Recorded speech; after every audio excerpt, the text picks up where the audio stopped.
Est-ce que vous connaissez la fable du lièvre et de la tortue?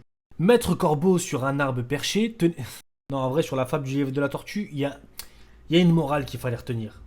C'est que rien ne sert de courir, il faut partir à point. Oui, il faut partir à point parce que quand on a beaucoup de points d'avance, si on commence à regarder derrière, on commence à discutailler, on commence à rigoler, etc., on se fait rattraper.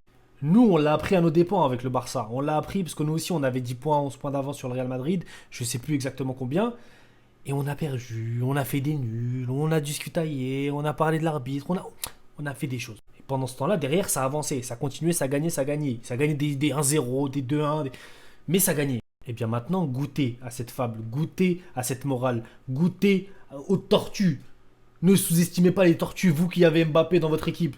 Bien évidemment, la Liga n'est pas du tout jouée. La Liga est encore loin, loin, loin, loin d'être finie. On est encore loin d'être sûr de savoir, de connaître le vainqueur.